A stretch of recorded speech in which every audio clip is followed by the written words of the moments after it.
You know, when this entire news broke, my thoughts only went to the kind of number of caste-based violence which has happened in schools across Tamil Nadu. The worst was in the recent past, Shalin, was when siblings were, hacked to death by an intermediary caste. What is this government doing? Doing nothing. When you add feces to a water tank, or you ask a child to clean the toilets because she happens to be from a lower caste, you think this kind of a thing they can even control, Shalin Maria Lawrence? I mean, look at that unbilled Mahesh. I'm sorry, but I saw a caste thread on his hand. Maybe I'm making a mistake. Maybe my eyes, but then I saw it. I don't know. I mean, this seems to be just that they deserve it. Yeah, I actually, even the last meeting I spoke to you regarding, we had another debate where I was speaking about caste issues in the school. So we spoke about how Anbil Mukesh wears the thread, a green and yellow thread. It is a caste mapping.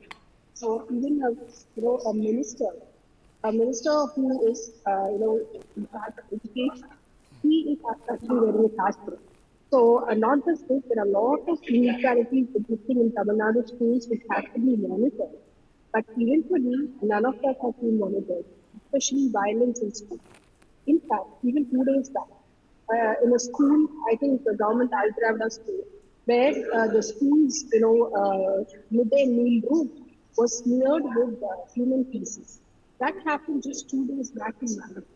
These are the issues that Andy Mahesh should be actually, not just Andy Mahesh, but the chief education officer, all the IAS officers should be focusing on.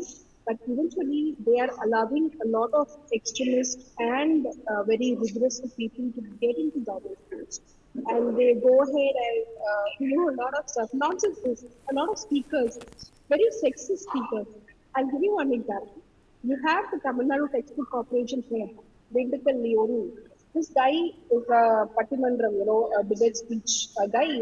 This guy is very well known for his misogynist, sexist comments on women in public platform. But he is the head of the textbook commission. And then you have this guy, the Mahavishnu, who was spoken in the school, has very good rapport with Leoni, textbook head, has very good rapport with Ambi Mukesh, has very good rapport with Shikhar, lot of other ministers. All Even right. in their, Yeah, yeah, Shalin, even in your the design, audio, they have. Shalin, I'm sorry to interfere, Shalin. I think there is some problem with your audio. I'll ask my colleagues to kind of fix it and I'll come back to you because there is a muffled sound. Shri Dushyant Sridhar, meanwhile, Vedic scholar and speaker, thank you so much, sir, for joining us on this broadcast. Namaskar. What was this kind of, you come to motivate me and instill in me self confidence, suddenly you talk about past birth, previous birth, karma, totally out of line. Sri Dushyant Sridhar. Namaskaram, Sudha. Namaskaram. Very happy to see you after a long time. I haven't seen the entire video, but I would tell you, as a person who speaks in educational institutions that include schools and colleges, yes, I'm very cognizant that people from all castes and communities do attend. So the content has to be slightly more tailor-made towards all children and should be motivational in approach. I'm not in denial of that. But that said, Sudha, there are two aspects. One, we say the government, be it the state or the center, and the government run schools should be religion, should be a-religious, should not be associated with one particular religion. We say Sure. that. But it was the very same government, Sudha, a year back. The son of the sitting chief minister, who's also a minister himself, presided over a conference stating that Sanatana Dharma should be annihilated. It was on the very same stage that the ideologue of the Dravidian party said that Hinduism and Sanatana Dharma are synonymous, All right. and they equated this dharma to, sorry, they say that government run schools and colleges should have certain norms. Shouldn't those norms be applicable even to ministers? Point number one. Point number two, Tirukkural is held in high respect amongst educational institutions and they are being tutored and taught in educational institutions.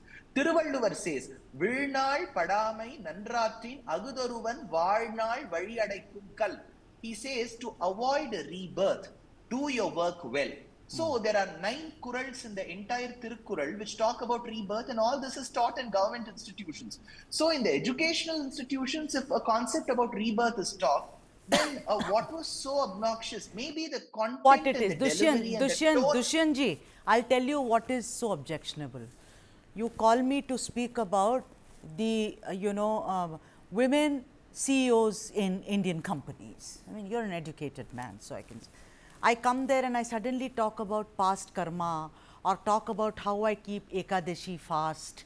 I am very, very a big believer. I go to all the temples every day. Out of syllabus, irrelevant. Imagine a child, I am telling you, a little child, if you tell him or her that it is because of your past birth, the consequences you will have to face, it will create trauma. I have seen this happen. I even know that in religious oriented schools where the Holy Bible or the Holy Quran is taught, it has an adverse impact. Just because Udayanidhi Stalin talks ignorantly and does not know the difference between Varnashrama and Sanatana Dharma, two wrongs don't make a right. This man was in a school